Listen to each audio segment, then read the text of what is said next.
برای گروهی یک قهرمان، برای برخی دیگر یک هیولا. او آرزو داشت آغازگر جنگ جهانی سوم باشد.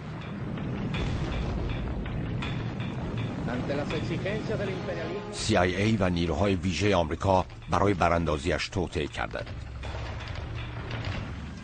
دلیل مرگش در حاله از ابهام مانده است.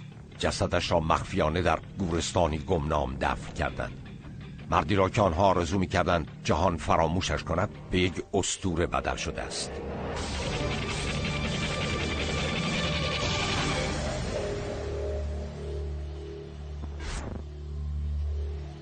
داستان زندگی چه گوارا. او نزد جوانان و انقلابیون سراسر جهان شهرت فراوان دارد. عکس چهره‌اش روی میلیون‌ها تیشرت نقش بسته است. اما چه گوارای حقیقی تنها یک عکس دو بعدی نبود، بلکه مردی پیچیده با هدفی راسخ و تغییر نایافتنی بود. Che described being a guerrilla as the highest form of humankind, someone who was prepared to sacrifice himself for an ideal, in his case, and it was for the cause of Marxism-Leninism, the solution to mankind's ills, and the only way to turn around the world order from one dominated by Yankee capitalism. در زندگی نامه پرفروش نوشته شده به وسیله جان لی اندرسون به نام زندگی انقلابی چه گوارا، نویسنده زندگی این مرد فراتر از افسانه را روایت می‌کند.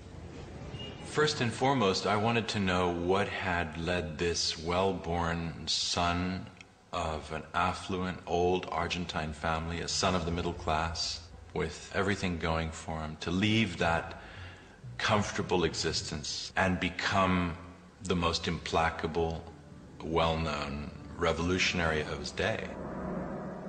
در ماه می 1928 چه گوارا با نام ارنستو گوارا دولا سرنا در شهر روزاریوی آرژانتین متولد شد.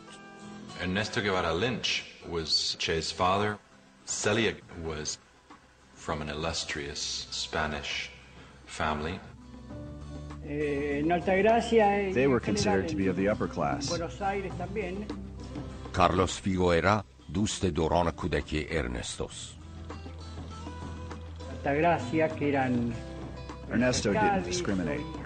He would hang out with all the kids, whether they were children of privilege or the children of servants. ارنستو بزرگترین فرزند خانواده در میان 4 فرزندی است که از آسم مزمن رنج می‌برد، بیماری که در تمام مدت زندگیش با آن دست به گریبان بوده است. خانواده به هیل تاون آلتاگراسیا می‌رود به امید اینکه آب و هوای خشک این شهر حال پسر بیمارشان را بهبود بخشد. در آلتاگراسیا ارنستو با کالیسا فرر ملاقات می‌کند. The boys and girls would gather around to dance, but Ernesto was a really bad dancer. He had a bad ear. We'd be playing one style of music and he'd be dancing to another.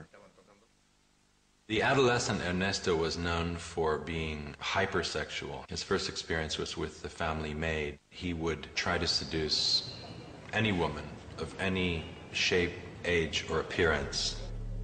از دیگر خصوصیات اخلاقی عجیبتر ارنستو کثیف بودنش است که باعث شده بود لقب چانچو یعنی خوک را به او بدهند. He had a shirt called the weekly shirt because he would only change it once a week. We called him Chancho, and it stuck with him ever since. But he didn't mind. He kind of liked it. با وجود تمام خصوصیات شخصیتی عجیب ارنست، او فردی است درونگرا. He was always searching for a kind of the meaning for life. He was more advanced than his peers. He read serious authors.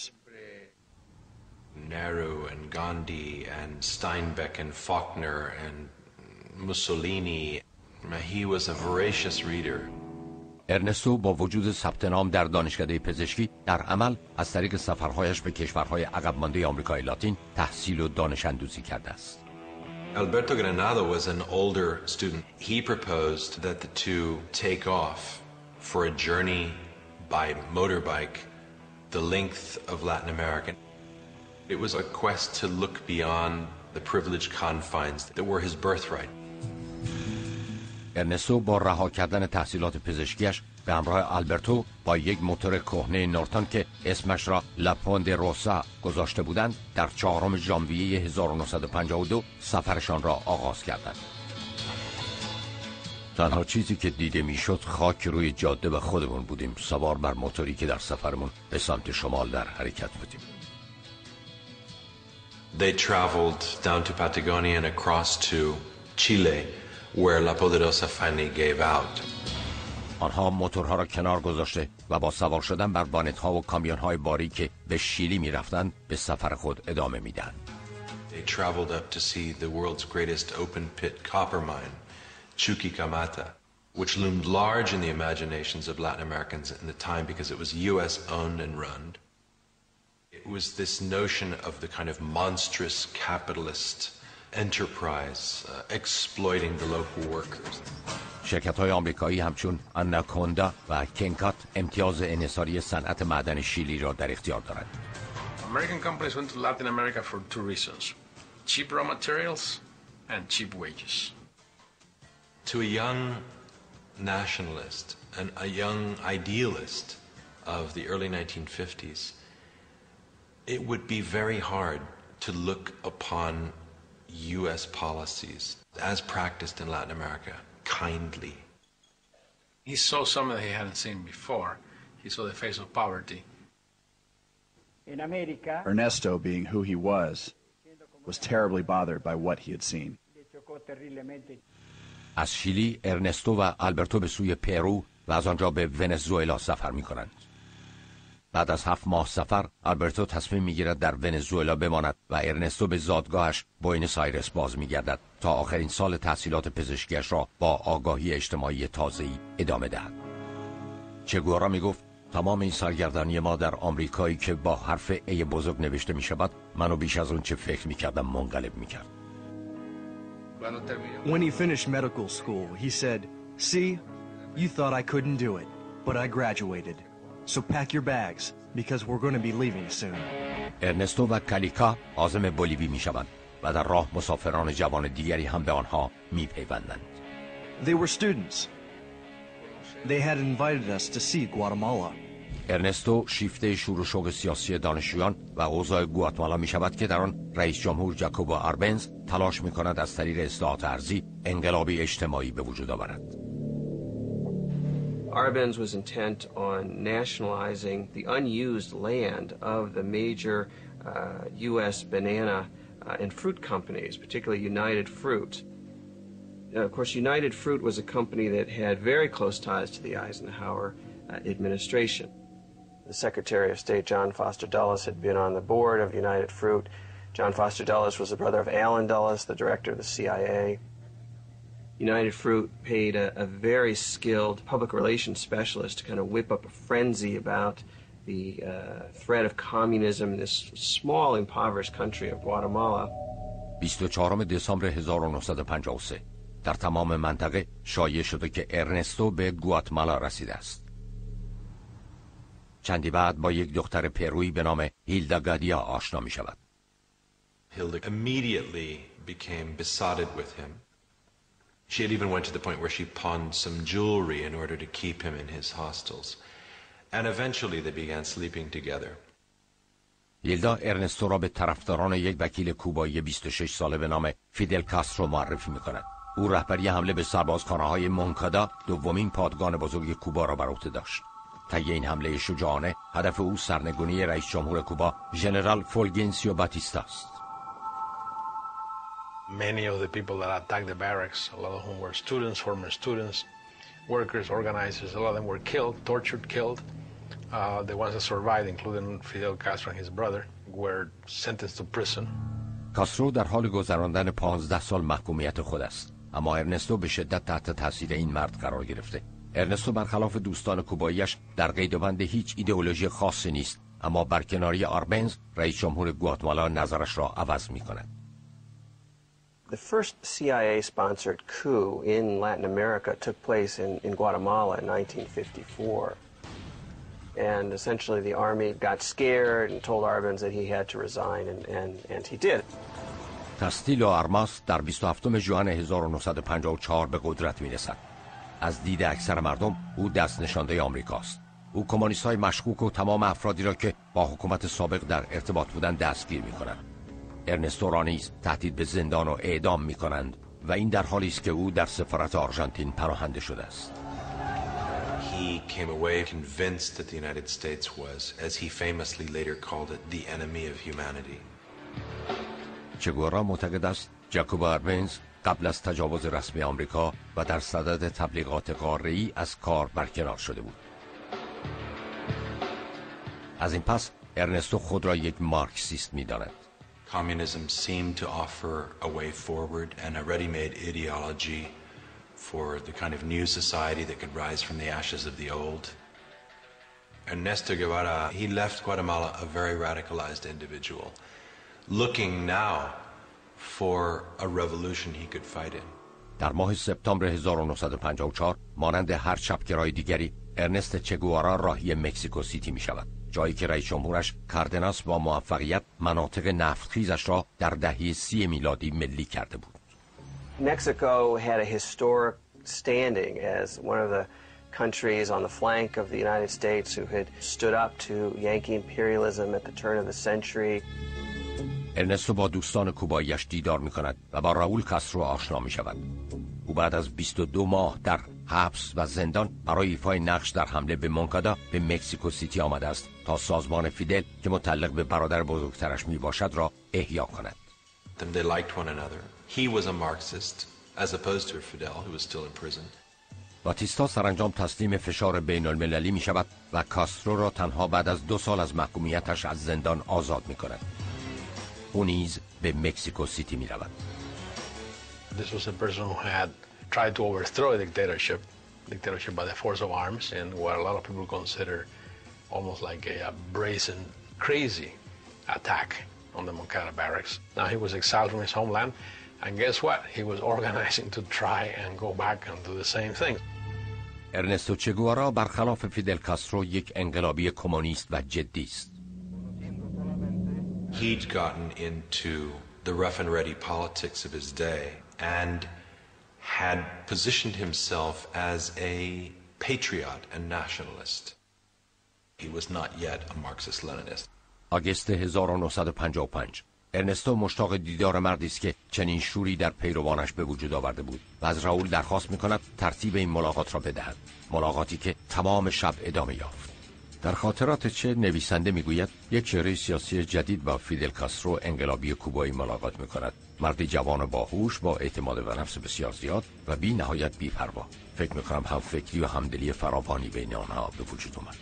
آنها آرمان‌های مشترک بسیار و نفرت مشترکی دارند. نفرت نسبت به ایالات متحده آمریکا.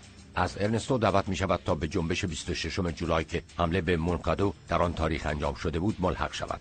ارنستو تنها غیر کوبایی گروه است که به عنوان پزشک همراه آنها می شود و با نام مستعار چه معروف است. Argentines say che when they talk to one another. It's an old term meaning hey you. And so they began calling him che. هیلدا در گواتمالا از قافله عقب مانده بود. او نیز اکنون به چه ملحق می شود. Hilda announced that she was pregnant, which came as a bit of a blow. But curiously, he decided to do the right thing and he married her. بلافاصله بعد از تولد دخترش به نام هیلدتا، چه گوارا تمام انرژیش را صرف جنبش عظیم کوبا می کند. Almost immediately, he was off for long periods of time in a ranch outside Mexico City where they trained militarily. He turned out to be one of the best shots in the group.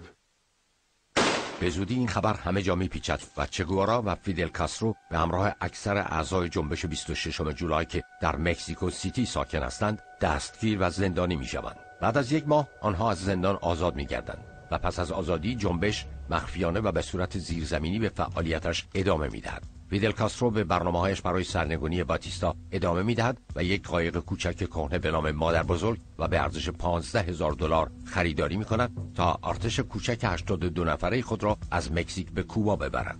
آنها پیش بینی می‌کنند سفرشان 5 روز به طول می‌انجامد. چه گوارا نامه‌ای به مادرش می‌نویسد و او را از اقداماتش باخبر می‌کند. در صورت کشته شدنش در جنگ، هیلدا باید نامه را پست کند. In essence, saying his last goodbyes to Hilda and his young daughter that If he survived, he would see them again. But, you know, the revolution called. ساعت 2 بامداد 25 نوامبر 1955 82 نفر سوار قایق کهنه می شوند. چراغ‌هامان رو خاموش و بندر تاکسپن را با 82 نفر و کلی وسیله های مختلف ترک کردیم.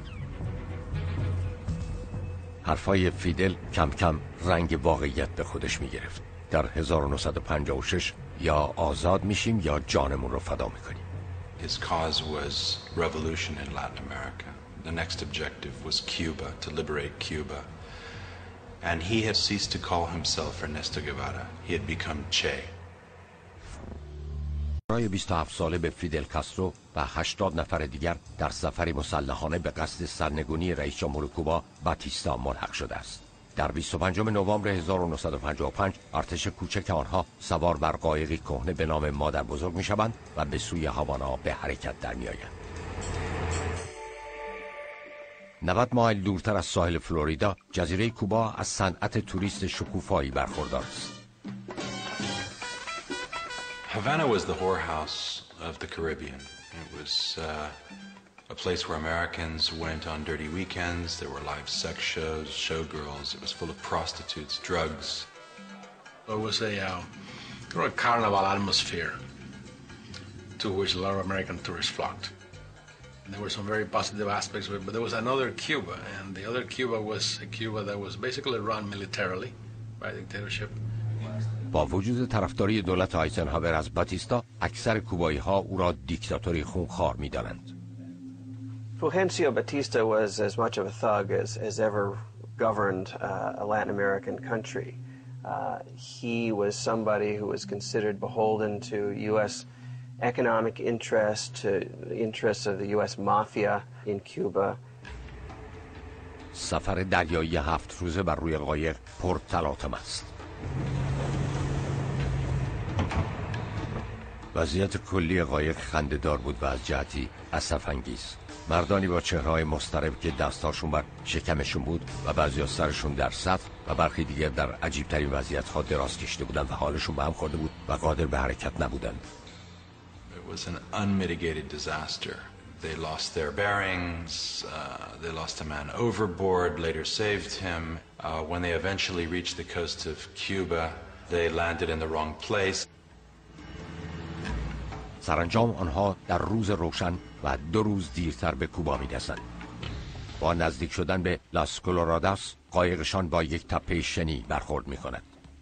Foundered and had to stumble ashore into a marsh. قبل از آنکه افراد بتوانند در کنار هم جمع شوند، باتیستا با خبر شده و آنها را به رگبار می‌بندد. چه گوارا و فیدل کاسترو خود را نجات می‌دهند. آنها به هر قیمتی شده از چنگ دشمن می‌گریزند. اما در 5 دسامبر اوضاع دگرگون می‌شود. در عرض چند ثانیه رگبار گلوله سرنوشت عوض شده است.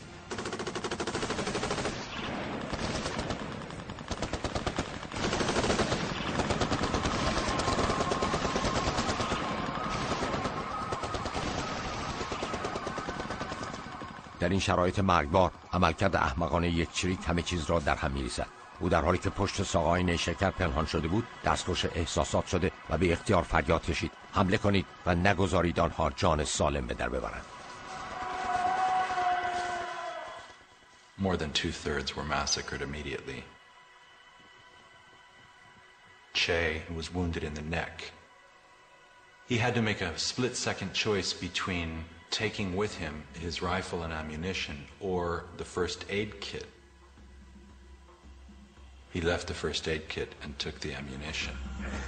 سرانجام وقتی در نهایت چه به فیدل کاسترو و دیگران ملحق شد، از دیدن گروه اندکی که مانده بود دچار تعجب گردید.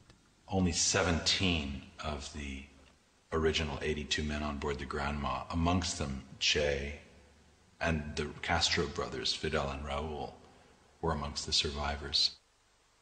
The invasion was such a disaster that news reports initially sent out the news that Fidel and Che had died. فیدل کاسترو، چه گوارا و سایرین دوباره به یکدیگر ملحق می‌شوند و به سوی کوههای سیرا مایسترا حرکت می‌کنند. The Sierra Maestra was the mountain range nearest the coast where they landed and where Fidel planned to base his guerrilla movement. سلسله کوههای مایسترا محل سکونت رانده شدگان، فراریان، قاچاقچیان و دهقانان بود. En aquellos momentos ni yo ni los campesinos de la zona teníamos conocimiento de que existían movimientos. دریل رامیرز 16 ساله با نام مستعار بنینگنو در مزرعه پدرش در سلسله کوههای مایسترا کار می‌کند. Y la edad que yo tenía en aquellos momentos iba a los 17 años. به غریبه ها در کوهستان مظنون می‌شوند. Who are these bearded, smelly strangers with guns making a noisome intrusion into their lives? فیدل کاسترو دهقانان را متقاعد می‌کند که جانب او و افرادش را بگیرند. He decided to impress upon the peasants that he would bring about an agrarian reform. And he did that by basically stealing a bunch of cows from landowners and liberating them and handing them over to the area's peasants. That was a fairly popular move.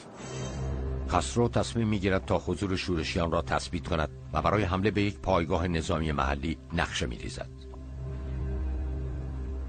چه عازم اولین نبردش می‌شود.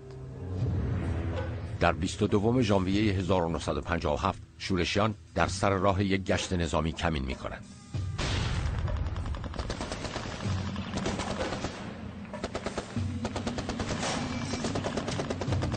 با شلیک اولین گلوله‌ها چه با دشمن تن به تن روبرو می‌شود. He shot him when he saw him drop. And he seemed to be gauging his own reactions to see how he felt about it. And he felt fine. He felt fine. اکنون گروه کوچک مجبور می‌شود یکی از اعضای خود را اعدام کند. A traitor, a man called Eutimio Guerra, one of their first collaborators, was discovered to be a spy. Fidel sentenced this man to death. No one ever said who had executed Eutimio Guerra, but in Che's personal diary, it emerged that he had, and he described it in vivid detail. Taking the man's possessions from him, exchanging words from him, and then Che stepping up to his side. There was a thunderstorm breaking just then, and placing a revolver at his temple and blowing his brains out, the .25 caliber revolver.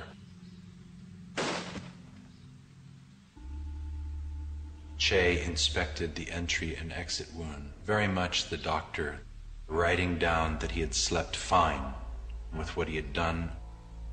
From that moment on, Che changed. جنگ خشن است و در زمانی که دشمن در حال تشدید تجاوزکاریش بود هیچ کس حتی نمیتوانست سوء ظن به خیانت را تحمل کند. I don't know the final tally of execution victims of Che Guevara, but it was certainly dozens.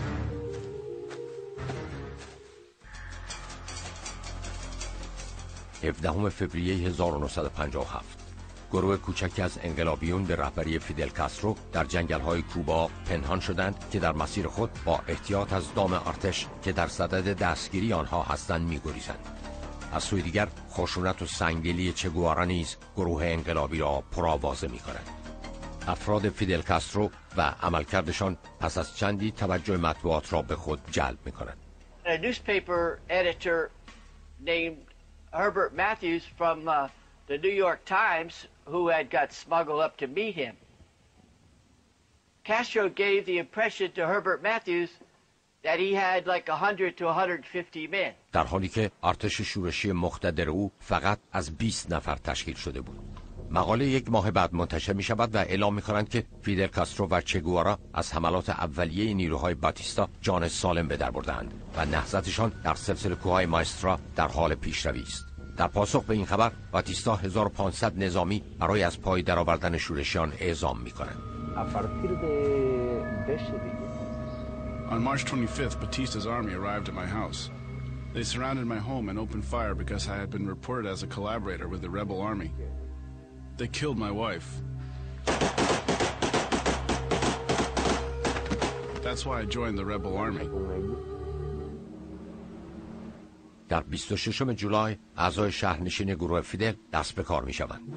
یکی از این اعضای جدید، چاک رایان، یک دانش آموز 19 ساله آمریکایی است که در گوانتانامو بی درس می‌خواند و پدرش نیز پزشک نیروی دریایی است. We had a large society with the Cubans. We were all friends, and we went to their weddings and their baptisms and things like that. I offered to help them to get gun supplies to fight against the dictatorship. چندی بعد چاک و 2 نوجوان دیگر از گوانتانامو بی نیز اعلام آمادگی می‌کنند. So we talked about it and settled a few things and left letters for our parents.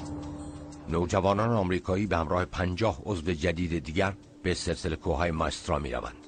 چه گوارا از اولین کسانی بود که با آنها ملاقات کرد. I think that the real reason they sent Che was those men that we came with, many of them were very ill because it took us 30 hours of walking to get up those hills with those packs. داوطلبان آمریکایی دیگری هم هستند. یکی از آنها دان سالدینی 18 سال است. Whole rebel army, including Fidel, Che, Raul, and my group, was estimated to consist of 300. زندگی در اردوگاه شورشیان چندان آسان نیست. I had no soles on my boots. We ate when we could. Sometimes we didn't have water. We marched for a couple of 100 miles over the mountains. I was plagued with dysentery and what have you. ضمن پیشروی در جنگل‌های کوبا، شورشیان گرفتار انواع بیماری‌ها می‌شوند که دکتر چه گوارا به مداوای آنها می‌پردازد. We would get large infected mosquito bites on our legs and things. And he would come over and take the scabs off and put sulfa powder on there. Men were pretty scared of being treated by him. They called him Dr. Sacamuelas, tooth puller. He was pretty rough. He was not known for his delicacy. در کنار وظایف پزشکیش، چه گوارا سربازی شجاع و بالیاقت است. شجاعتش از فیدل کاسترو بیشتر زبان زده همگان است. Che was a true model in front of us. While Fidel looked for a place of refuge to hide himself, Che was bare-chested. He always rushed to the front lines during battles. His willingness to confront death, to take life, to risk his own life, came together to form a charisma that was highly unusual and which gave him an almost legendary reputation. And he emerged as a man which others feared and also respected and admired. فیدل با دیدن شجاعت‌های چه گوارا در 12 جولای 1957 او را به سمت فرماندهی می‌گمارد و او اولین مأموریتش را با عهده‌دار شدن فرماندهی 75 تن که به ستون 4 مشهورند به انجام می‌رساند. The vanity which we all have in us made me the proudest man in the world that day. There were those who fell under his leadership and charisma, and particularly very young boys, you have to call them, 15, 16-year-olds. Some of them were runaways who became his disciples, and they became known as Los Cachorros del Che, Che's cubs. He was everything to them, an older brother, a father, a guerrilla leader, an instructor. Very much the ideologue. He gave them literacy lessons. He wanted them to read and write. همه به خاطر دیسیپلین فراوانش سعی می‌کردند اشتباه نکنند. He could punish someone for 3 to 6 days without food for something minor. This character and furious discipline of his makes me believe it was fear that we had of him. We feared that he would impose upon us a punishment. تا پیش از ماه اکتبر چه گوارا جایگاه جدیدی در لامسا پیدا کرده بود. چه گوارا با استقلالی که دارد شروع به سازماندهی پادگان در منطقه می‌کند. اسلحه خانه، نانوایی و قصابی بنا می‌کند و حتی روزنامه‌ای به نام الکوبانو لیبره منتشر می‌کند. در فوریه 1958 پیام‌هایی از طریق ایستگاه رادیویی ارتش آزادی بخش شورشی پخش می‌شود. بسیاری از چریک‌ها نمی‌دانستند که برای انقلابی کمونیستی می‌جنگند. Fidel nunca nos ha dicho. If Fidel had told us that it was a communist movement, all of the recruits would have abandoned him, for sure. There was a lot of concern about Castro's power and rhetoric and who he was. He was a bit of a mystery at that time. The CIA and the U.S. military continued to give Batista weapons. نیروهای باتیستا به سلسله‌کوهای ماسترا هجوم می‌آورند. اما شورشیان ارتفاعات را با پشتیبانی مردم محلی همچنان حفظ می‌کنند. Batista's army was on the ropes, and it was to Che that Fidel looked to take the war to the north. پس از 18 ماه درگیری در سیرا وقت آن رسیده که جنگ به دیگر نواحی کوبا گسترش یابد. چه گوارا و ستون نظامیش به استان لاس ویلاس میرسند که از لحاظ سوق و جیشی در نزدیکی سانتا کلارا چهارمین شهر بزرگ کوبا واقع شده و تا هاوانا فقط 4 ساعت فاصله دارد. In late 1958 that he met Aleda March. She was a supporter of the July 26 movement. آلدیا اسلحه و اخبار را از شهرها به اردوگاه چه می‌آورد، اما در یکی از مأموریت‌ها شناسایی می‌شود. She ended up staying in the mountains and joining Che. And in the course of the coming weeks, as they left the Escambray to do battle against Batista's army in the towns around Santa Clara, they became lovers.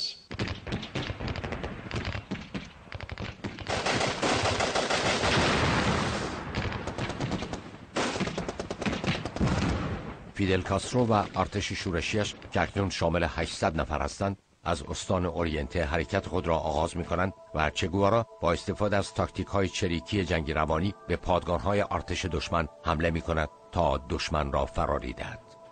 Monday at 1 in the morning, one rebel went and took one shot into the garrison and got, of course, this massive firepower response. Then went home or went to sleep or went to do something else. The next night, a couple of rebels, one at 11 o'clock and one at 4 in the morning, did the same thing, one shot. By the third night, that garrison was always up and not sleeping. They basically made these people just want to leave. And sure, after about 2 weeks, that garrison just abandoned camp and went into town. You're in a situation where you're thinking you're fighting a superior enemy. That morale-wise, that cannot be very good. I think that definitely affected the Batista army. در 27 دسامبر 1958 فیدل کاسترو به چه گوارا فرمان حمله به سانتا کلارا را می‌دهد. آنجا آخرین مقر باتیستاست. نیروهای چه گوارا 340 نفرند در مقابل دشمنی که تعدادش 10 برابر بیشتر است. The troops were drilled. They knew what they were doing. They knew they had a good commander. They had Che was top of the line. They trusted him. We had been monitoring shortwave, Radio Rebelde, and from Santa Clara, from where Che was, and the news didn't sound good. The rebel transmission was that they're getting clobbered. اما گزارشات اشتباهند. They're fighting against an army which is larger, but the people that get conscripted into the army are really very, very poor people. They have no stake in Batista staying in power. Realizing the futility of resistance, they surrendered, and more than 100 guns passed over to the side of freedom. آخرین ضربه به نیروهای باتیستا هنگامی وارد می شود که چه و افرادش در سر راه یک قطار زرهی که به سانتا کلارا نیروهای کمکی می آورد کمین می کنند.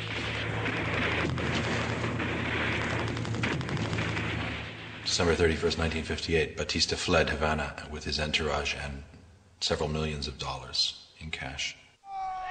با انتشار خبر فرار باتیستا نیروهای ارتش تسلیم می شوند. Fidel ordered Che to march on Havana from Santa Clara, while he himself made a more leisurely victory parade the length of the island. فیدل کاسترو 32 ساله و ارتش شورشیش در 8 ژانویه 1959 به هاوانا میرسند. امروز چشمان همه، چشمان ستمگران قدرتمند و چشمان امیدواران به ما دوخته شده است. رویای چه آمریکای لاتینی متحد و سوسیالیست است، یعنی یک نظم نوین جهانی که با آمریکا همخوانی ندارد. برای رسیدن به این هدف چه انقلاب را در سراسر قاره آمریکای لاتین گسترش می‌دهد، اما برای این کار اول باید خونهای بیشتری ریخته شود. هاوانا 2 ژانویه 1959. پس از 2 سال جنگ و گریز با نیروهای دیکتاتور کوبا باتیستا، یک نیروی چریکی به رهبری فیدل کاسترو و چه گوارا اکنون کنترل کوبا را در دست گرفته است. وظیفه چه در هاوانا این خواهد بود تا دولت انقلابی جدید را با پاکسازی هر مقاومتی بر سر قدرت نگاه دارد. با فرار باتیستا رئیس جمهور کوبا، فیدل کاسترو و آرتش چریکیش پیروزمندانه وارد هاوانا می‌شوند. We were received as liberators, celebrated. I mean, people ran out with bottles of rum. People went wild. It was a marvelous experience. I think for the first time in my life we were able to see the people of Cuba united, with one vision, one love, and that it was the most beautiful thing you can see in Cuban history. بعد از 2 سال زندگی در کوهستان، شورشیان احساس می‌کنند که مقاومت در برابر وسوسه‌های هاوانا سخت است. Che had to issue stricter orders on the behavior of his young men who, arriving in Havana for the first time, finding all of these beautiful young women, in essence throwing themselves at them. It was, as Leda described it to me, something of an orgy taking place, particularly in the bushes below the great statue of Christ. هیلدا همسر چه او را از 2 سال پیش، یعنی از آغاز مبارزه چریکی، ندیده بود. او به همراه دخترش به هاوانا پرواز می‌کند، بی‌خبر از آنکه زنی دیگر به زندگی چه وارد شده است. And immediately he told her that he was no longer in love with her and he wanted a divorce. Che was married to Aleida just a couple of months later in a small ceremony with Raul Castro acting as one of his witnesses. با سر و سامان گرفتن زندگی شخصی چه گوارا، فیدل کاسترو نخستین تغییرات مهم را در کوبا اجرا می‌کند. Well, in the beginning, most of the population was expecting a change. Castro, always he was in the mountains. He promised free election in 18 months. There is not communism or Marxism in our ideas. We will not seize any land from anybody.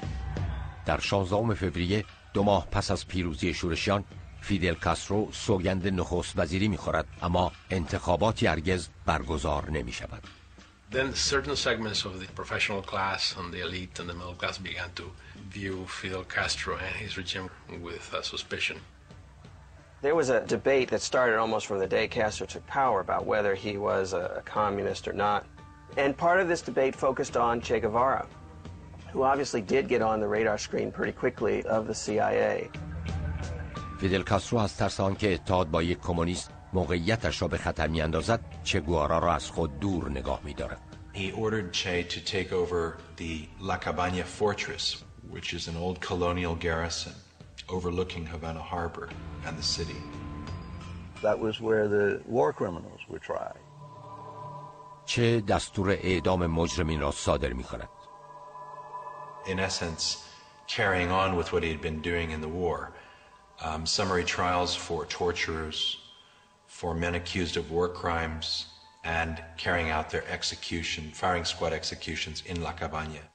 چریک آمریکایی نیل مکالی ماه‌ها با چریک‌ها بود و به آموزش سربازان کمک کرده بود. از او خواسته می‌شود تا فرماندهی جوخه آتش را در دور آغازین اعدام در مرع عام بر عهده گیرد.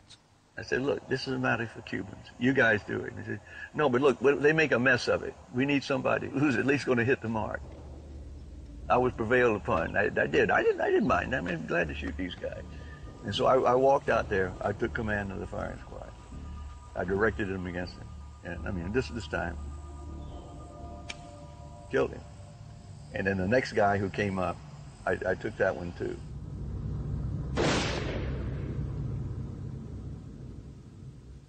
طی 18 ماه آینده صدها و به گفته برخی هزاران نفر را تیرباران می‌کنند. این اعدام‌ها به استحکام شهرت چه گوارا کمک می‌کند. Both of them, they are killers, they are murderers. Castro has killed thousands of people and Che Guevara has killed thousands of people too. So Che was the devil. برخی ادعا می‌کنند که در کنار مجرمین افراد بیگناه هم اعدام می‌شوند. That's the reason why a lot of people hate him so much, because he caused so many families to grieve. Were innocents killed? Possibly. I don't know of any particularly. What this did, though, is it showed that Fidel meant business. Don't mess with the revolution. Cuba's a dangerous place. چگوارا به برپایی محاکمات نظامی ادامه میدهد و همان سوالاتی که درباره حکومت جدید در آمریکا مطرح می شود را نخست وزیر شوروی نیکیتا خروشچوف نیز در سطح جهانی مطرح می کند. My father asked intelligence, KGB, his political analyst, who are these guys? They was answered that one Central American dictator replaced another Central American dictator. For sure, they're pro-United States and maybe they're agent of CIA. There was no idea that they can be socialism. فیدل کاسترو با درک نیاز به آرام کردن ایالات متحده در 15 آوریل 1959 به واشنگتن سفر می‌کند. He met with Vice President Nixon, claimed famously to the American press that he was not a Marxist, denied it, and said he was a democratic humanist. Fidel, at least in those initial months, kept everyone guessing. اما در پشت پرده فیدل کاسترو با حزب کمونیست کوبا هم صدا شده بود. It'll always be an open question whether Fidel became a Marxist himself because of pragmatic opportunity or evolved over time. شکی نیست که فیدل کاسترو تحت تاثیر اعتقادات آرمانی چگوارا قرار گرفته است. Che was vital in being a sounding board and an advisor to Fidel during the key years in the Sierra when he built up his role as the revolutionary strongman and also in turning him leftward. فیدل کاسترو هم آرمانگرایی و عزم چگوارا را برای تغییر وضعیت کوبا دارد. Secretly, he had Che and some of his more radical colleagues meeting and privately drafting the outlines of the future communist state of Cuba. دولت برای قانون اصلاحات ارضی آماده می شود که مستلزم تصرف املاک شخصی است. اما پیش از اجرای طرح چگوارا به خارج از کشور فرستاده می شود.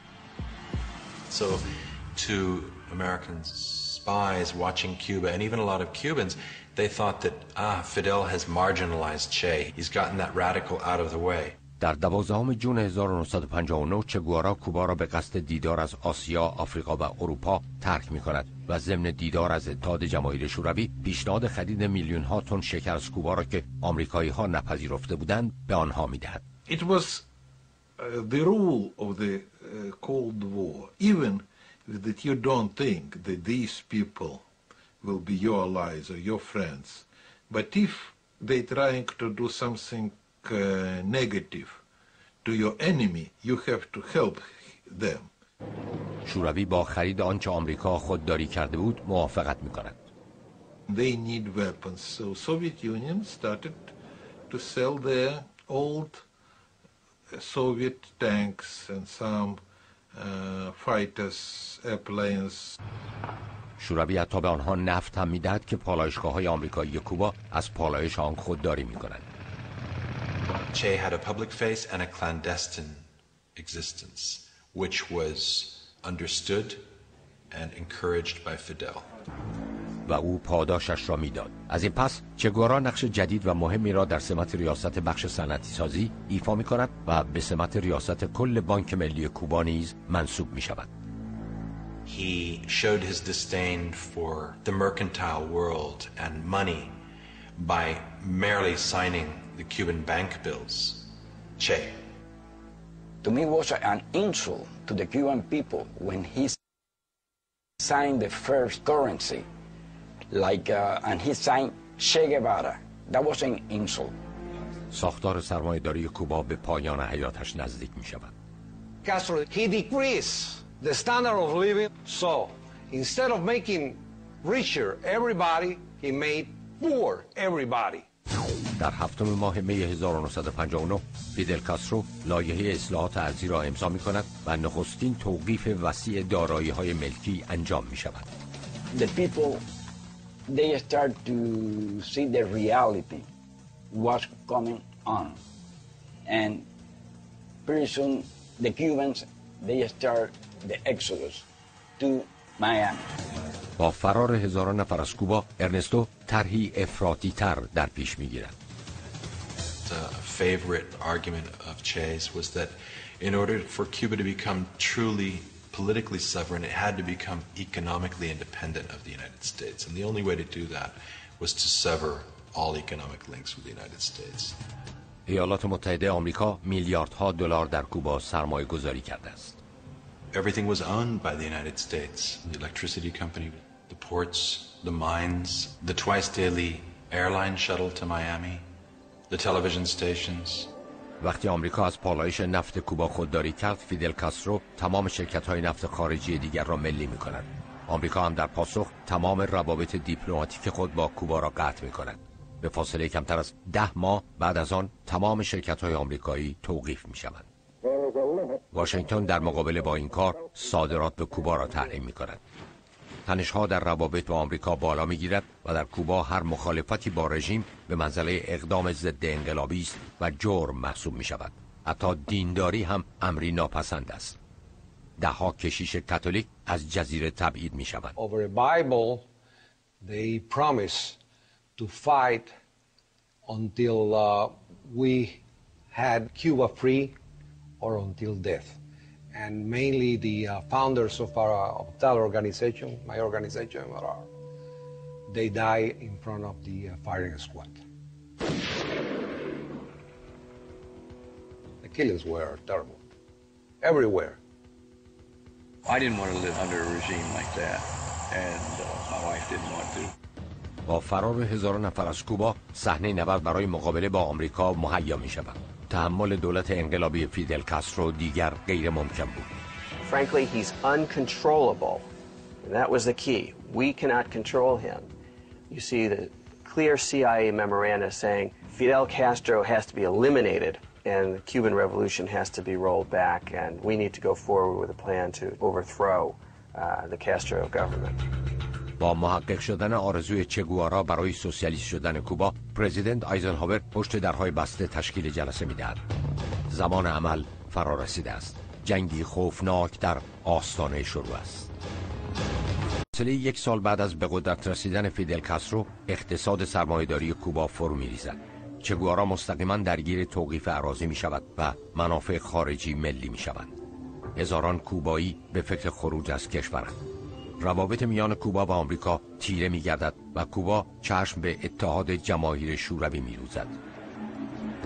آمریکا اکنون وارد صحنه می‌شود. A plan has been presented to President Eisenhower and he signs it. برنامه تدارک عملیات پنهانی برای حمله به کوبا آماده می‌شود. The U.S. responded to the radicalization in Cuba by building up its biggest ever CIA base in Miami, recruiting thousands of Cuban exiles to work for it. One of the CIA's recruits was a young man called Felix Rodriguez. او متولد و بزرگ شده کوبا بود که خانواده‌اش بعد از به قدرت رسیدن فیدل کاسترو به میامی فرار کرده بود. I learned that they were training camp to go and fight Castro, so I joined them. And I was then 18.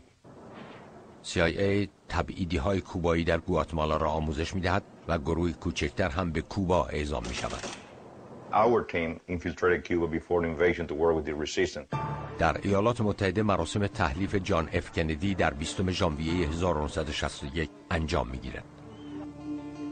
At the very first meeting, the CIA director for the Western Hemisphere said, unless you eliminate Fidel Castro, Raul Castro, and Che Guevara as part of this plan, you are never going to win.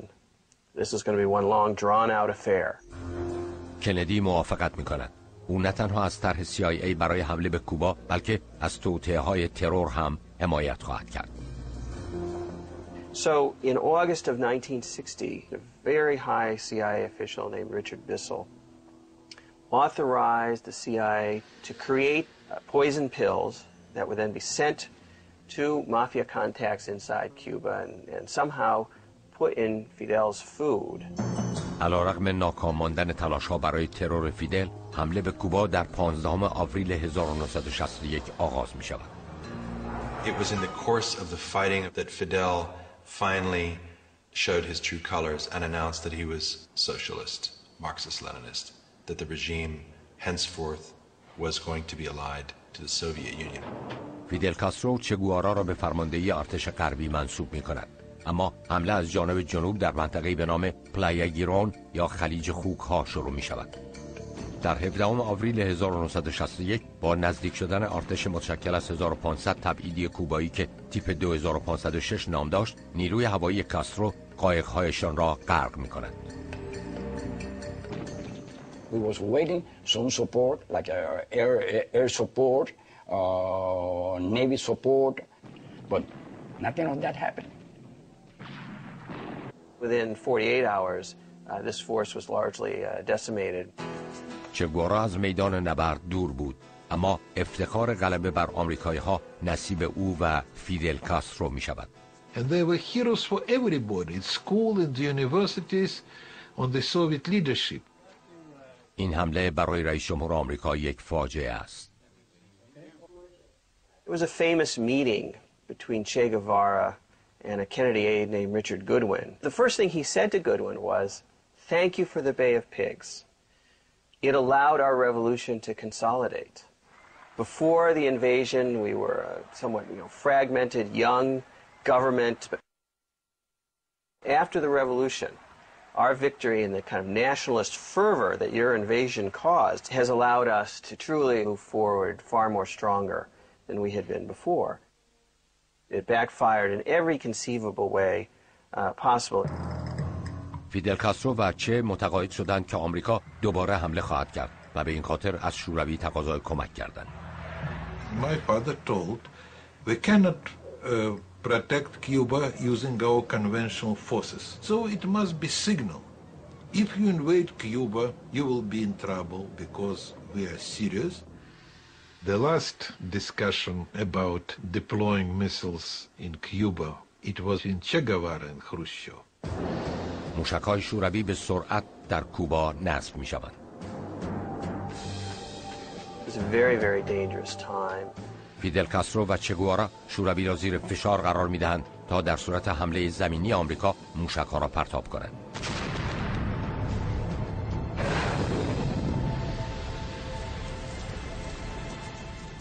Castro was so aggressive that Khrushchev totally cut him out of the loop on these negotiations. خروشچف بدون مشورت با کاسترو یا چه گوارا با کندی معامله می‌کند. American would never invade Cuba. We will take our missiles out. این کار در نظر فیدل کاسترو و چه خیانت محض است. I mean, it was Che who was the first Cuban official face to face with a Soviet official to kind of basically read the Soviets the Riot Act. چه گوارا بعد از بیدار شدن از خواب غفلت متوجه می شود که باید یک شریک چپگرای قدرتمند دیگر پیدا کند. بنابراین او خواسته‌هایش را چنین دنبال می کند. You have the extreme revolutionaries, Maoist, and Che Guevara, he belonged to this extreme. چه تحت تاثیر برنامه‌های ماو تزه-تونگ برای تبدیل جامعه کشاورزی چین به یک کشور کمونیست پیشرفته قرار می‌گیرد. چه گوارا قصد دارد در کوبا هم چنین کاری انجام دهد. او تصوری آرمانی از سوسیالیست جدید دارد، کسی که به دنبال بهبود شرایط است، نه منافع شخصیش. اکنون در کوبا کار معنی دیگری پیدا می‌کند و با لذت تازه‌ای انجام می‌شود. The idea was to create a new man who was willing to sacrifice himself on behalf of others, to build a socialist paradise through hard work and dedication. He very often even slept in his office. And even famous visitors remark finding him there, sometimes asleep on the floor. He instituted a volunteer labor program whereby on his only free day he would go off to cut cane himself. چه همکارانش را هم وادار به انجام این کار می‌کند. He became renowned in Havana as a bit of a party pooper. همسرش آلیدا و 4 فرزندانش نیز تابع طرز فکر خشن و انعطاف ناپذیر او هستند.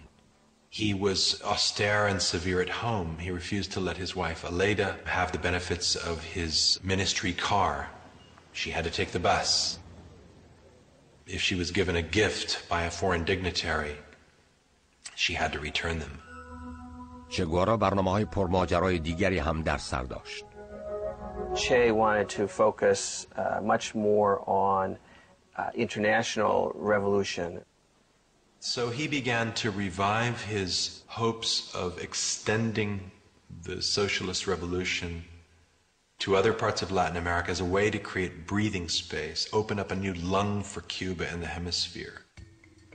He began to be seen increasingly by the Soviets as a kind of dangerous radical who was pro-Chinese. They were critical of him with Fidel. چگوارا متوجه می شود که اوضاع در کوبا بغرنج است و برای ترک کوبا برنامه ریزی می کند.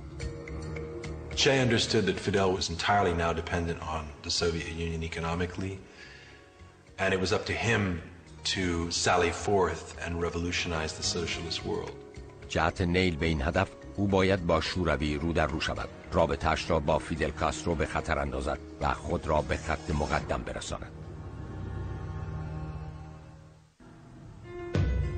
تا پیش از سال 1963 اقتصاد کوبا رکودی بی سابقه را تجربه می کند. برنامه‌های چگوارا برای پیشرفت کشور ناکام ماندند. راهکار او پایان وابستگی به شوروی و گسترش انقلاب به سراسر جهان است. Che became increasingly disenchanted with the way things were shaping up to be in Cuba as a Soviet satellite. آگوست 1964 توجه دولت لیندن جانسون از کوبا منحرف و به ویتنام و آشفتگی‌های افزاینده آفریقا معطوف می‌شود. توجه مردم کوبا نیز به آفریقا معطوف شده است، مخصوصاً کنگو که پیش از آن مستعمره بلژیک بوده است. The Congo lay at the heart of Africa. It could be a kind of motor or heart for socialist revolution which could radiate outward and liberate the hemisphere. پرزیدنت کازاوبو با حمایت CIA با گروهی به نام جنبش آزادی بخش ملی کنگو مبارزه می‌کند.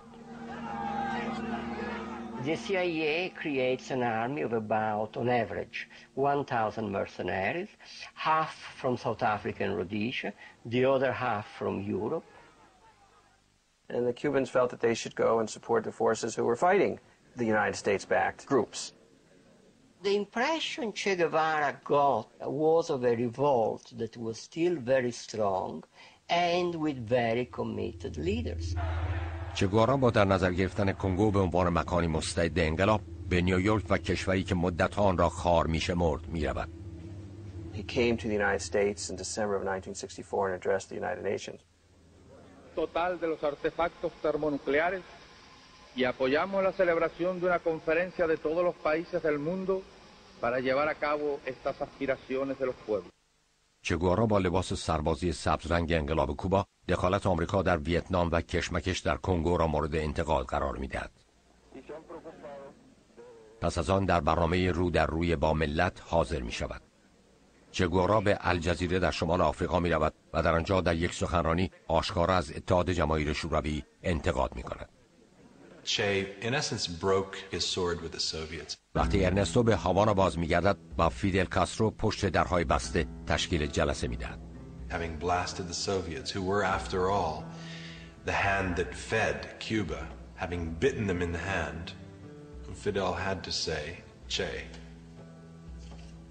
I think it's time you go. And I think Che said, I think it's time too. چگوارا امیدوار است بتواند با رهبری موفق مبارزه در کنگو محبوبیت خود را دوباره به دست آورد. مأموریتش این است که از چریک‌های جنگی حمایت کند و به آنها آموزش دهد. Che had Fidel's blessing, and he essentially disappeared from the domestic political map of Cuba. چگوارا و افرادش در 24 آوریل 1965 به ساحل کنگو در دریای تانگانیکا می‌رسند. Mira, era una situación muy difícil. Lo primero que en el Congo no había nada preparado. In the case of the Congolese rebel leader, Laurent Kabila, he actually visited the front himself only once. Kabila arrived in a speedboat with a couple of prostitutes and several bottles of whiskey. Che's own Cubans almost mutinied on him once they saw the kind of men they were fighting alongside. The few men that were there, when we gave them the weapons, they didn't know what they were receiving. They had no knowledge of weapons or ideology. They didn't know anything. چه امیدوار است بتواند چریک‌ها را سازماندهی کند و چند مانور موفق هم انجام می‌دهد. اما 6 تن از افرادش را طی این عملیات از دست می‌دهد. تقریباً 1 سال بود که کسی از او خبری نداشت. CIA believed that he had died or might have even been killed when he left Cuba. 3 اکتبر 1965 کاسترو در پاسخ به این گمان زنی که دستور قتل چه گوارا را صادر کرده، نامه‌ای را که ارنستو به او نوشته می‌خواند. I feel that I have fulfilled the part of my duty that tied me to the Cuban Revolution in its territory. And I say goodbye to you, to the comrades, to your people, who are now mine. I formally resign my positions in the leadership of the party, my post as minister, my rank of commander, and my Cuban citizenship. Nothing legal binds me to Cuba.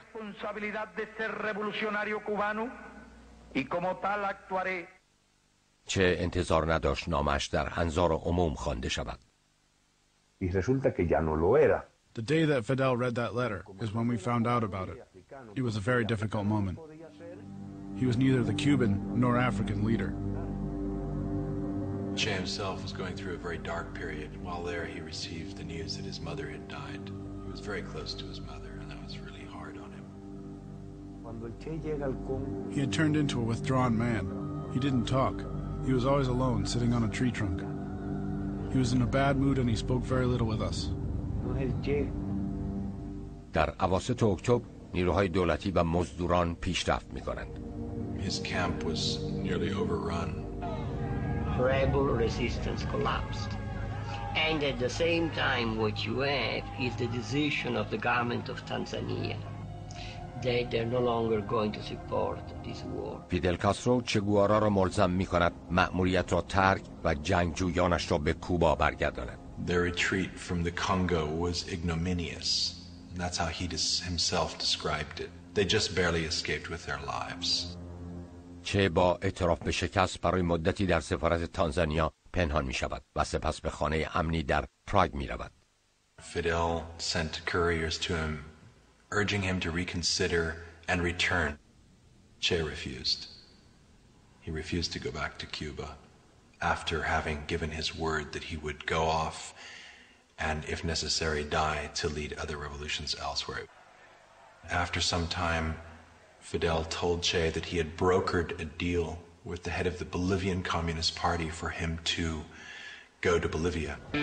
چه از فرصت پیش آمده بهره می‌گیرد و در بولیوی به آموزش چریکی برای آغاز یک جنگ آزادی بخش سرتاسری دست می‌زند. What he hoped to do was to spark off enough guerrilla insurgencies around the world that would attract American firepower, distract it from Vietnam, and ultimately sap it of its strength, and to overturn the world order once and for all. He was trying to start World War III. جنگی که سرمایه‌داری آمریکایی را از بین ببرد و کمونیسم را جایگزین آن کند. If he was successful, he'd be able to change the world. I don't think Che ever really contemplated failure. موفق در کنگو و نامه خداحافظیش به فیدل کاسترو که در انظار عموم خوانده شد، چه گوارا بدون کسب موفقیت از بازگشت به کوبا خودداری می‌کند. برنامه‌هایش برای گسترش انقلاب او را به بولیوی می‌کشاند. در نوامبر 1966 چه گوارا با لباس مبدل به لاپاز وارد می‌شود. Che had all of his hair plucked out one by one, and an identity was created for him as a traveling salesman, a man in his mid-50s. او به پایگاهی در نانکازو می رود و در آنجا با لایولا گازمن و دیگر اعضای حزب کمونیست بولیوی دیدار می کند. The encounter with him was a surprise because of rumors that he was held prisoner in Cuba, that Fidel was going to kill him, that he was leading guerrillas in other countries.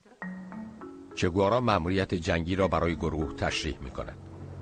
He explained the objective, which was an armed struggle in many Latin American countries, to make one, too many Vietnams. اما چه بلافاصله برنامه‌ها را عوض می کند. او به جای استفاده از بولیوی به عنوان پایگاهی برای آغاز انقلاب‌ها در کشورهای دیگر، از آن به عنوان نقطه آغازین انقلاب استفاده می کند و خود رهبری آن را بر عهده می گیرد. The party secretary general at that time, Mr. Monge, went into the camp and spoke with Che Guevara. And he told him that the only chance they could have was if the Bolivian Communist Party, Moscow line, would take the lead of this movement. چه از کنارگیری از سمت رهبری خودداری می‌کند. The party has taken up arms against us, and I do not know where this will lead, but it will not stop us. اما از دست دادن حمایت گروه مانچ چه گوارا را با 24 سرباز تنها می‌گذارد که برخی از همسنگران قدیمی کوبایی‌اش در میان آنها وجود دارند. وقتی به بولیوی میرسند تغییر چهره چه به خاطر رویش موهایش دیگر اثری ندارد. When we arrived, there was none of what Fidel had promised was there. There was no food, ammo, medicine or anything. بدتر از همه این که حمایت رعیت‌ها که آنها در کوبا از آن برخوردار بودند در بولیوی اصلا وجود نداشت. We had a land reform in 1952, so every president was the owner of his own piece of land. We had a democratic government and we had free press. منطقه چاکوی بولیوی که چه گوارا برای آغاز مبارزه‌اش انتخاب کرده است نیز مکان مطبوعی نیست. There was no vegetation, no animals. There were no farmers. با این وجود چه گوارا برنامه‌هایش را دنبال می‌کند. حال که توانسته بود در کوبا موفق باشد، می‌تواند در بولیوی هم پیروز شود. 19 مارس 1967 چند آشنای قدیمی به چه گوارا و افرادش ملحق می‌شوند. مارکسیست فرانسوی رژی دبره و دو حامی قدیمی انقلاب سایرو بوستس و یک جاسوس بازنشسته آلمان شرقی و عامل کاگبه به نام تانیا. تانیا در حالی که به جنبش کمونیست بسیار متعهد است، تنها پل ارتباطی میان چریک‌ها و جهان است. Tanya was the one who searched for everything before starting battle, from clothes, shoes, food, ammo and everything. She quickly mobilized and got everything. She reached the highest levels of the Bolivian government.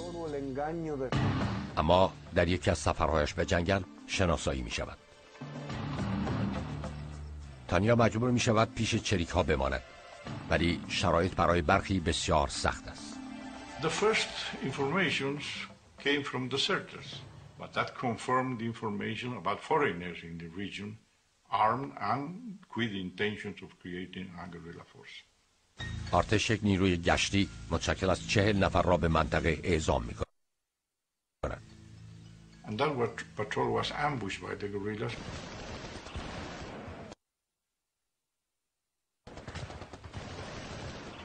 And on the 10th of April, we had another 2 ambushes. 2 patrols were ambushed again by the guerrillas. چه گوارا تصمیم می‌گیرد تا گروه را به 2 بخش تقسیم کند. یک شورشی به نام جواکین فرمانده پشت جبهه و چه گوارا فرمانده خط مقدم گروه خواهد بود. او به رژی دبره و سایرو باستوس دستور می‌دهد پیامی را به فیدل کاسترو برسانند. حین انجام این مأموریت نیروهای مسلح بولیوی آنها را دستگیر و زندانی می‌کنند. سرگروهبان میگوئل ارویو از آنها بازجویی می‌کند. Bustos practically spoke voluntarily because he was very worried. We gave him food and he talked. Bustos drew images of the Cuban guerrillas without naming them. And that's when they were able to see Guevara's profile, with the beard and his pipe. رژی دبره هویت چه را تایید می‌کند. When he resurfaced in Bolivia in 1967, you see the CIA intelligence reports saying, well, I guess we were wrong in thinking that he might have been dead these last several years because it appears that he's alive and well and promoting revolution in the jungles of Bolivia. CIA در ژوئن 1967 چند مأمور به بولیوی اعزام می‌کند. یکی از آنها فلیکس رودریگز است که در 18 سالگی برای خلیج خوک‌ها آموزش دیده بود و برای کشتن فیدل کاسترو و چه گوارا داوطلب شده بود. با وجود مدارکی دال بر تلاش چه گوارا برای آغاز جنگی چریکی در بولیوی، رئیس جمهور این کشور بارینتوس جنگ تبلیغاتی علیه او به راه می‌اندازد. They would say that if we went out, we would be mugged and raped by guerrilla fighters. That's what would be rumored. حال که چه گوارا دوباره در معرض دید آمریکا قرار گرفته، این کشور به سرعت به کمک بولیوی می‌شتابد. It is absolutely clear that the CIA made this number one priority in the summer of 1967. Lyndon Johnson was monitoring day by day the progress that was being made and tracking down and eliminating the great revolutionary Che Guevara. میراثی بر جای مانده از ریاست جمهوری کندی تشکیل یک گروه برگزیده ضد شورش به نام کلاه سبز هاست. آنها به بولیوی اعزام می‌شوند. The mission was to train from scratch a Bolivian Ranger battalion, specifically trained in tactics, to go after Che Guevara and his guerrillas. 800 سرباز بولیویایی انتخاب می‌شوند و در اردوگاهی به نام لا اسپرانزا آموزش می‌بینند. We were like kids in a toy store, practicing with real war munitions, particularly machine guns, rifles, hand grenades, rockets. They were willing students, they were enthusiastic. They turned out to be good soldiers. اوضاع در بولیوی به هم می‌ریزد. چه گوارا تصمیم به ترک این کشور می‌گیرد، اما نه بدون تمام همسنگرانش. 4 ماه است که گروه‌های نظامی چه گوارا در حال انتظار در پایگاه اردوگاه به همراه افراد بیمار از جمله تانیا ماندند. She was physically in pretty poor shape. She had a uterus cancer that was eating her. There was a report from the guerrilla that she was delaying the movement of the guerrilla because she could hardly walk. چه گوارا می‌خواهد به گروه ملحق شود تا به سوی کوههای آن بگریزند. هر دو گروه تنها چند روز با هم فاصله دارند و هر دو جداگانه به سمت ریو گرانده حرکت می‌کنند. در 31 آگوست گروه جواکین زودتر از آنها به ریو گرانده می‌رسند. And they contacted a peasant to show them how to cross the river. اما یک روستایی به آنها خیانت می‌کند و بلافاصله ارتش را از محل دقیق عبور جواکین مطلع می‌سازد. And when this group was crossing the river, they ambushed them and killed them, including Tania, the only woman on the group.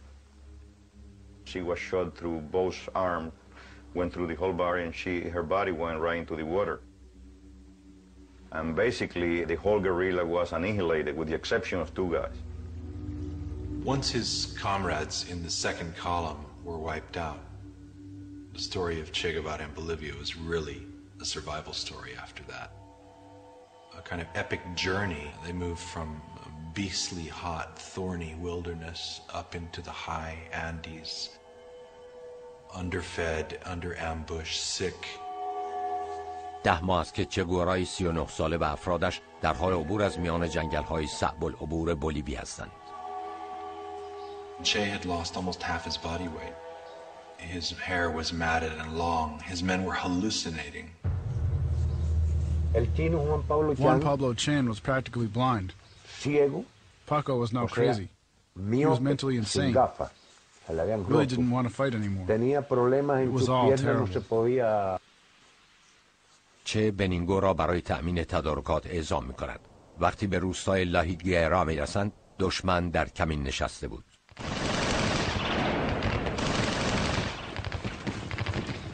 We automatically went from 22 men to 17. We lost 3. They got me. The bullet entered here and stayed here by the medulla. I was able to return to where Che was located.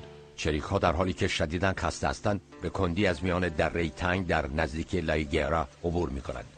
در 8 اکتبر یک کشاورز بومی آنها را می‌بیند و به افسران گزارش می‌دهد. دومین گردان کماندوها بلافاصله در منطقه مستقر می‌شود. Everyone had to get their weapons and get ready. One of the columns was so large that it had 650 soldiers transporting during the night. So I got about 70 men with me and went down to La Higuera and from there to the ravine.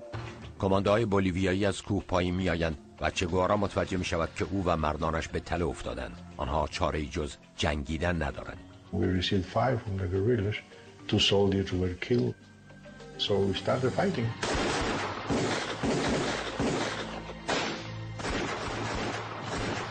تعداد چریک‌ها به وضوح بسیار کمتر از آنهاست. Some of the guerrillas were killed. Che himself was wounded and his rifle was literally shot out of his hand. He was incapable of firing it. یک چریک بولیویایی به نام ویلی به کمکش می‌آید و سعی می‌کند او را به مکان امنی ببرد. I had 2 soldiers for security about 15 meters up. They had seen these 2 guys trying to get out of the ravine, coming slowly, and they waited. They were right up to them. One thing that called my attention was he was carrying a small pan with 6 eggs. He was very careful with these 6 eggs, probably because he was going to his food for the next days. No? So I asked him, "Who are you?" And he said to me, "Look, I am Che, and I'm worth more alive than dead." یک ارتش برای دستگیری او به راه افتاده و سرانجام چه گوارا را دستگیر می‌کنند. بولیویایی ها تشنه خون او بودند. اما تنها کسانی که می‌توانند جانش را نجات دهند افرادی هستند که چه گوارا از آنها 8 اکتبر 1967 پس از 11 ماه فرار رویاهای انقلابی چه گوارا در جنگل‌های بولیوی پایان خونباری پیدا می‌کند. We knew Che had been taken prisoner. We planned an escape to get out and report what had occurred, the truth about Bolivia. چه گوارا و ویلی در حالی که بیشتر افرادشان کشته شدند از دره به سلامت خارج می‌شوند. I gave him a soldier to lean on, and he walked all the way. It's an arduous hike. It takes several hours, and they took him to La Higuera, where he was placed in the little mud-walled schoolhouse there. They had put Che in the place where I worked, and they guarded him in a very responsible manner. معلم جوان مدرسه جولیا کورتز کنجکاوانه درخواست دیدار با زندانی کلاسش را می‌کند. He was an extraordinarily handsome man. He wasn't the man depicted to us. Black, ugly, evil. His eyebrows, his nose, his mouth, all of his features were perfect. I then went to my home and brought back a small bowl of soup which I brought to his cell. No one stopped me from doing so. He drank it with pleasure and thanked me. He said it was worth gold. کاپیتان گری پرادو با چه گوارا صحبت می‌کند. I asked him, "Why didn't you give up a few weeks ago? Why didn't you just disband your guerrilla?" "Where would I go?" he said. And that was his real drama. He had no place to go.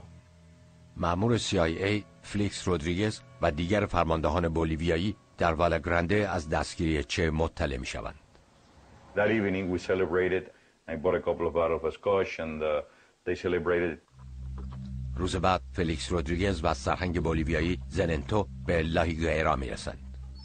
As you enter the room here on the left side, he was tied down in the floor, and in front of him was the dead body of 2 Cubans. He has lost. He looks like a beggar. You feel sorry, pity at the way he looked. I mean, he was a total disaster. کلونل زلنتو سعی می‌کند از چه گوارا بازجویی کند. Colonel Centeno was the one who did the talking. I just stood there with the other officer, and he started asking questions to Che. Che would not answer him. Until Centeno got mad and said, "Well, you are a foreigner. You came to my country. The least you can do is answer me." And he would not answer him. So he left the room. فلیکس خبر می‌دهد که چه گوارا دستگیر شده است.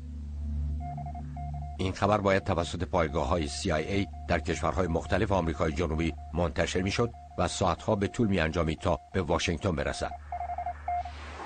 فلیکس به مدرسه برمیگردد تا ببیند آیا چه گوارا با او حرف می‌زند یا نه. Tactical interest to us, how many people he had with him, where he had come from. He will smile to me and say, "You know, I cannot answer that." A lot of time, to be honest with you, I was not even paying attention to what he was saying. My mind was running the image that I have seen him so many times next to Mao Zedong and the Soviet leaders and the uniform and the way he looked at that point in time. I mean, it was quite a striking situation, a unique situation, really. به بیرون از اتاق می رود و با چه گوارا آخرین عکس را می گیرد. And at that point in time, I felt that, you know, his life was going to be spared. اندکی بعد صدای شلیک گلوله از درون مدرسه به گوش می رسد. I thought they have shot Che. So I run back, I open the door and he looked at me, I look at him, and then I run to the next door, and then I saw Willie, who was, you know, just dying at that point in time. And then the soldier who shot him told me, "The Capitan, he tried to escape," which is ridiculous. I mean, he received order to execute him. آن روز صبح پیامی از فرماندهی عالی بولیوی در لاپاز برای افسر ارشد محل زندانی شدن چه می آورند. Colonel Centeno was in the field, all the captains were with him. And there were only 2 lieutenants and myself. I had the rank of captain in La Higuera, so they called me. بولیویایی ها سیستم کدگذاری داشتند. We knew from advance that 500 was Che, 600 was dead, and 700 was to keep him alive. So I asked them to repeat it, that they confirmed there was 500, 600 from the high command. And that's why I received the order 500, 600. کلونل زننتو به لایگیرا باز می‌گردد و فلیکس با او درباره لغو دستور صحبت می‌کند. Colonel, there are orders from your command to eliminate the prisoner. The order from my government is to try to keep him alive at all costs, and we have helicopters and mobility to move him out of here to Panama. اما بولیویایی ها رضایت نمی‌دهند. چه گوارا باید به سزای اعمالش برسد. آنها می‌خواهند حکم مرگش را به اجرا در بیاورند. Very early, we heard the radio news that Che had been captured and that he was dead. جولیا کورتز معلم مدرسه نزد فلیکس می‌آید. Julia Cortez came to where I was and said, mi capitán, when are you going to shoot him? He said, Señora, why do you say that? She showed me the radio and said, this radio is giving the information that he already died from combat wounds. So at that point in time, I thought there was no point in waiting any longer. بدون درخواست واشنگتن و رئیس جمهور بولیوی برای کشتن چه گوارا، فلیکس تصمیم می‌گیرد چه گوارا را به قتل برساند. It was their decision, their war, and he attacked their country. So it was their responsibility, and I should not interfere with that and let history continue its course.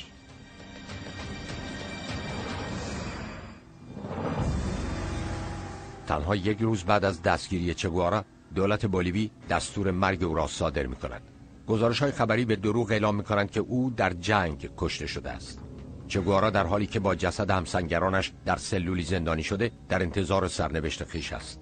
ساعت 12:30 9 اکتبر مأمور CIA فلیکس رودریگز وارد مدرسه می‌شود. He was sitting in the bench. I stood in front of him and said, Commander, I'm sorry, I tried my best. He turned white like a piece of paper. But he composed himself and said, it's better this way. I should have never been captured alive. And I asked him, say, if I can send a message, do you want anything for your family? And then he changed and said, then if you can tell my wife to remarry and try to be happy. Che stood up. He thought that Rodriguez was going to kill him then and there. Felix told me that he then embraced Che as a gesture to a kind of noble enemy, said goodbye, left the room. Rodriguez went out and asked for volunteers. رودریگز درخواست داوطلب نمود. ماریا تران گروهبان جوان قدم پیش می‌گذارد. Came to where he was because I knew he was to be executioner and said, look, don't shoot from here up, shoot from here down because he's supposed to die from combat wound. سپس ماریا تران برای کشتن چریک پرآوازه جنگل وارد سلول می‌شود. When he sees Teran entering the room, he knows that this is the man that's going to kill him. You know when you look into your murderer's eyes. He knows he's about to die. When Teran came in, he said, shoot, coward, you're only going to kill a man. In other words, you're not going to kill my ideas. Teran fired several bursts into Che, and the first seemed to have hit his arm. Che fell on the ground and bit his hand hard to avoid crying out.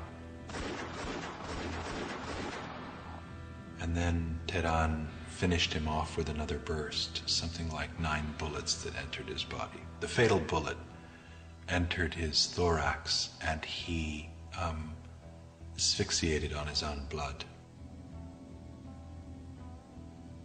Captain Gary Prado and Captain Celso Torrelio came down, and we all came into the room. And then Gary Prado said, Mi Capitan, I think we have finished with the guerrilla in Latin America. He wasn't even put in the helicopter. He was just tied to it. I saw it with my very own eyes. He was tied on with a rope. پیش از بلند شدن هلیکوپتر یک کشیش میآید. He gave the last benediction. He's the man who is an atheist, who doesn't believe in God, and he did receive the benediction of the Catholic Church. جسد چه گوارا را به بیمارستان والاگرانده میبرند. مردم منطقه برای دیدن جسد آمدند. یکی از آنها رنه کادیما، یک عکاس و فیلمبردار حرفه‌ای است. When I went in, there were about 10 soldiers guarding Che. I got on top of the washer to get a good angle, kneeled a bit, and took one of the best pictures circulating the world, I'm told. بعد از ظهر آن روز فلیکس با یکی از افسران ارشد ارتش بولیوی ملاقات می‌کند. یکی از ژنرال‌ها نگران است که مردم باور نکنند این واقعاً جسد چه گوارا است. And he said, if Fidel Castro denied that this is Che Guevara, we need really a proof of it. And he said, cut his head and put in formaldehyde. He said, you are a head of a state, you cannot present the head of a human being as a proof. So he said, Colonel, cut both hands, put in formaldehyde. So they cut both hands at this level. سرانجام دستان چه گوارا را بریده و به کوبا می‌فرستند تا سندی دال بر مرگش باشد. It was the next day when Che's body disappeared. جسد چه گوارا و همسنگرانش را مخفیانه در مکانی ناشناخته دفن می‌کنند. It was a combination decision between the Bolivian president, the CIA, and the generals on the ground there. The idea was to deny Che a burial place where his followers would find him and be able to render tribute to him. 8 اکتبر فیدل کاسترو مرگ چه گوارا را به اطلاع ملت کوبا می‌رساند. When I heard that Che had died, I didn't believe it. I didn't think it was possible. مردم دنیا در اعتراض به اعدام چه گوارا تظاهرات می‌کنند. افسانه چه گوارا پس از مرگش همه جا را فرا می‌گیرد. His face has come to be the essential icon for youthful defiance of the status quo. محل دفن جسد چه گوارا به مدت 28 سال مخفی ماند. سرانجام بعد از آن جان لی اندرسون حقیقت را آشکار می‌کند. I had an interview with the retired general, Mario Vargas Salinas, and it occurred to me, almost in passing, just to ask him, so, where's Che's body? Which I knew to be a military secret. And much to my shock, he sat back down and said, well, look, I've been wanting to tell you about that. And he told me. جسد چه گوارا به همراه 7 شریک دیگر را پیدا می‌کنند. And I'll never forget going to this pit, and they just told me under their breath, I said, John Lee, that's him. You're aware that you're looking at a crime scene that an entire state had tried to cover up. And so you feel history just wash over you. And I felt great about revealing that history. جسد آنها در 30مین سالگرد کشته شدنشان در مقبره سانتا کلارای کوبا به خاک سپرده می شود. His beautiful martyrdom helped play out in nurturing and encouraging future generations of revolutionaries in Latin America and elsewhere. اما تنها موفقیت واقعی چه گوارا در جایگاهی گنگلابی در کوبا بوده است. The problem is that he failed and none of the things that he wanted to change have been changed yet. Most of the people that had contact with Che Guevara and helped him in any sort of a way really pay the consequences. From the whole group in Bolivia, only 3 of us survived. 3 of us Cubans. I am in part glad that Che did not live to see all the things that are now going on in Cuba. Because he would die of a heart attack, rage and disgust. بنیگنو اکنون در فرانسه در تبعید به سر میبرد و در کوبا او را خائن میدانند. یاد چه گوارا هنوز در بولیوی زنده است. رئیس جمهور سوسیالیست این کشور ایو مورالس به شدت از عملکرد آمریکا انتقاد کرد. If we had a Che Guevara today, we would easily be undergoing huge transformations. His principles for life, sovereignty, for Latin America, for the people, it is these principles that we share and take with us as we go forward. Now is when we need a Che. Not so much for the armed force, but for the defense of humanity. Nobody talks about guerrilla warfare anymore today. It's all terrorism. It's not Che Guevara, it's Osama bin Laden and people like him. Che was almost a purist. He didn't agree with terrorism. There were no car bombs in Che's world of war. There were no suicide bombers. There was the idea of noble sacrifice. In the end, Che was a paradox, both someone whose social indignation and passion I can empathize with and understand, but someone whose cold logic at times and whose rhetoric, and sometimes whose actions, I found terrifying. Someone whose aspirations were to change the world and who tried but ultimately failed.